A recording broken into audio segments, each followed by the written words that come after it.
बच्चों, कैसे पढ़ रहे हैं? तो आज हम कुछ क्वेश्चन लेकर आए हैं, उनको सॉल्व कराएंगे। और जैसा कि हमने कहा था, just learn physics with practice. Physics में प्रैक्टिस भी बहुत इंपॉर्टेंट चीज है। आपको जितना आपको कंसेप्ट बनाना है और पूरी कंसेप्ट को आपको यूज भी करना है, क्योंकि just physics is art of making concept and numerically आपको सॉल्व करना है। तो फार्मूला कंसेप्ट को जितना आप यूज करोगे उतनी ज्यादा आपकी प्रैक्टिस होगी और उतना आपका कंसेप्ट क्लियर होगा। चलो हम स्टार्ट कर रहे हैं बच्चों, कुछ अच्छे अच्छे क्वेश्चन करवाएंगे। जैसे ये पहला क्वेश्चन है हमारा, पहला क्वेश्चन है इफ, जैसे दो वेक्टर के बीच का एंगल बच्चों निकालने के लिए पूछता है और कहीं ना कहीं एक कंडीशन दिया रहता है, देयर इज कंडीशन। जैसे इसी क्वेश्चन में कह रहा है कि if vector A minus vector B का mod that is equal to mod A mod B, then what is angle between vector A and vector B. ये क्वेश्चन कि यदि दो वेक्टर का डिफरेंस का मॉड बच्चों उन दोनों वेक्टर के मॉड के इक्वल है, तो दोनों वेक्टर के बीच का एंगल क्या होगा, ये क्वेश्चन है। तो हमने इसको आपको कंसेप्ट दिया है, सब्ट्रैक्शन ऑफ वेक्टर का क्वेश्चन है। किसका क्वेश्चन है? Subtraction of vector. Subtraction of vector क्या कहता है? देखिए, vector A minus vector B, ये दो वेक्टर बराबर मैग्नीट्यूड के हैं, तो उनका डिफरेंस का मॉड जो इक्वल होता है 1 of the 2 into 1 of the mod of vector और साइन थीटा बाई 2 ये होता है। यदि दो वेक्टर बराबर मैग्नीट्यूड के हैं तो उनके डिफरेंस का मॉड बच्चों होता है 2 किसी एक का मॉड साइन थीटा का। इस क्वेश्चन में क्या कह रहा है कि मॉड ए बराबर मॉड बी है, तो ये फार्मूला यूज होगा और ये भी किसके बराबर है? मॉड ए के।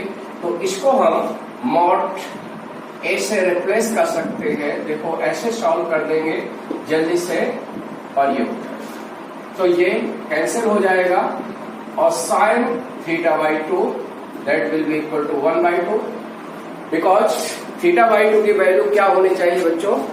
30 डिग्री होना चाहिए, तभी साइन 30 का मान क्या होता है?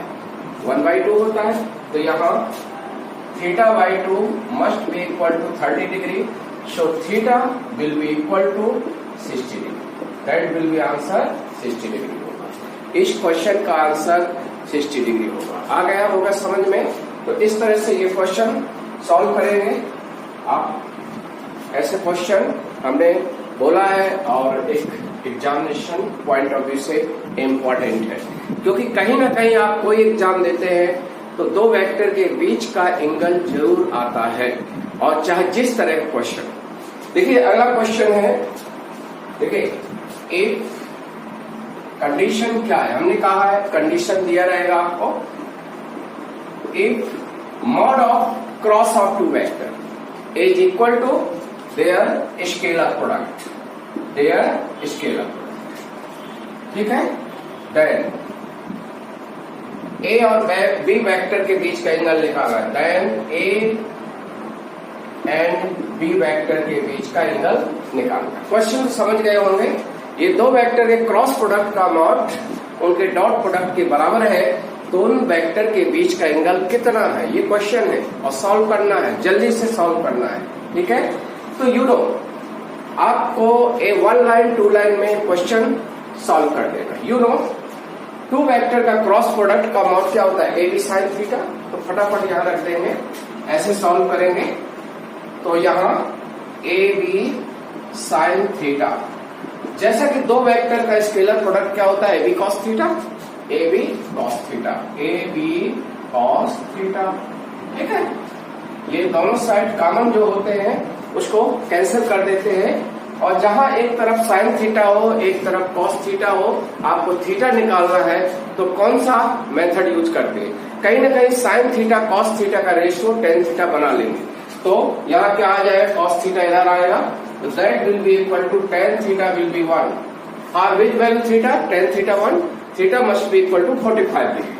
So here theta will be 45 degree. 45 degree. तो इसका आंसर क्या सही है? 45 डिग्री आंसर सही है। ठीक है, क्लियर है ये क्वेश्चन समझ में आ गया होगा। ठीक है, पहले का आंसर 60 डिग्री है, दूसरे का आंसर 45 डिग्री हो गया सॉल्व। अब देखो another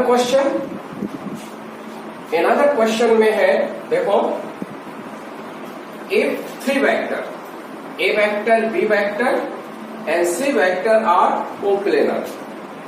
देखो question number 3, if vector A, vector B and vector C are coplanar।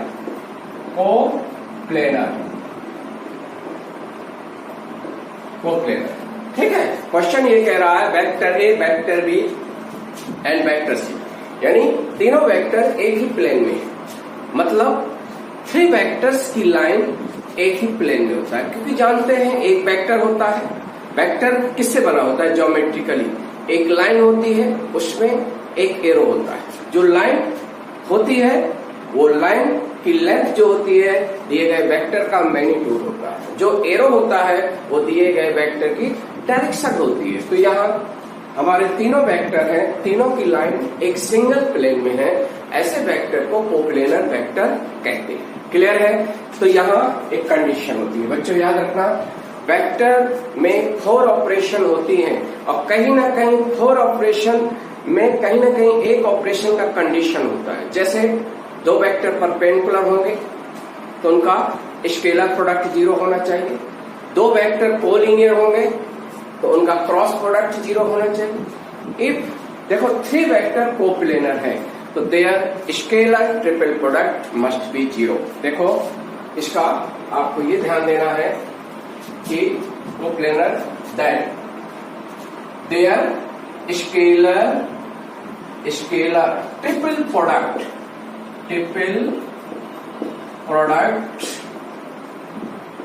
Must be 0। ठीक है, अब क्वेश्चन ये उठता है, सारे स्टूडेंट को स्केलर ट्रिपल प्रोडक्ट मानो। ट्रिपल का मतलब है 3 वेक्टर पार्टिसिपेट होंगे, स्केलर का मतलब है फाइनल रिजल्ट क्या होना चाहिए? स्केलर में ये हम कहते हैं ये होता है B cross C that is 0 होता है। यानी मैथमेटिकली इसको ऐसे भी लिखते हैं, यानी स्केलर ट्रिपल प्रोडक्ट का मतलब है A डॉट और B cross C must be 0। इसको कभी कभी बच्चों ऐसे भी लिख सकते हैं, एक स्क्वायर एक ब्रैकेट होता है और ऐसे भी लिखा रहता है, याद रहे कभी कंपटीशन में ये भी आता है ये भी होता है। ठीक है, तो scalar triple product must be 0। हम आपको इसको बता दें क्योंकि ये देखो इसको कभी कभी डिटरमिनेंट फॉर्म में भी लिख सकते हैं। किस फॉर्म में? डिटरमिनेंट। जैसे होता नहीं है ए वेक्टर को हम रेक्टेंगुलर कंपोनेंट में लिखेंगे तो ax i cap ay j cap az k cap होगा, इसी तरह बी वेक्टर लिखा होगा। तो you can also right in determinant form ax ay az bx by bz and cx cy cz must be 0। ये डिटरमिनेंट फॉर्म में होता है। तो आपका सही होगा कि क्या होना चाहिए? Scalar triple product must be 0। समझ रहे हैं? अब देखो अगला क्वेश्चन, ये आपका ये सही है। ठीक है, scalar triple product must be 0। Question एक फोर्थ क्वेश्चन ये समझ में आ रहा है कि vector A, vector B, vector C coplanar है तो क्या कंडीशन है? Their scalar triple product must be 0। या ऐसा ऑप्शन दे दे या ऐसा ऑप्शन दे दे, तो आपको चूज कर लेना है। ये क्या है? डिटरमिनेंट फॉर्म में है तो आपका इस ऑप्शन भी दे सकता है एग्जामिनर, तो इस ऑप्शन भी।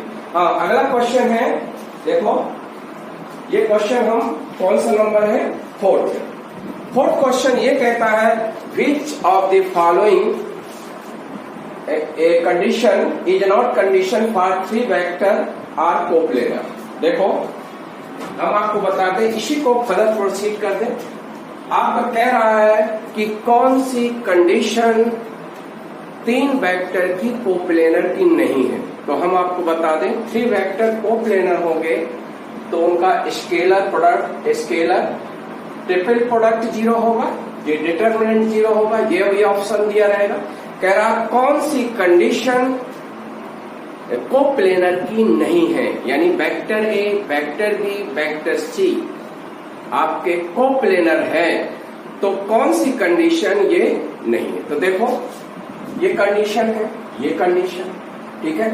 एक और हम बता दें, इसको हम ऐसे लिखेंगे N1 ए वेक्टर, N2 बी वेक्टर और N3 सी वेक्टर। ठीक है, यदि बच्चों 3 वेक्टर में कोई नंबर को मल्टीप्लाई करके तीनों का सम 0 होता है, तीनों का सम क्या है 0 है, तो ये क्या होता है, इसका मतलब है 3 वेक्टर क्या है, कोप्लेनर है, समझ रहे?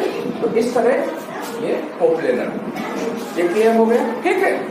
तो ये आपका ये कंडीशन होगा। एक ऑप्शन ये दिया है, ये ऑप्शन देखो, ये ऑप्शन नहीं होगा, ये ऑप्शन नहीं होगा, ठीक है, बिकॉज इसको क्या कहते हैं, स्केलर वेक्टर प्रोडक्ट। कोप्लेनर के लिए ये नॉनसेंस है, this is not important. Important scalar product, triple product 0 होता है, इसको कहते हैं ये वेक्टर ट्रिपल प्रोडक्ट।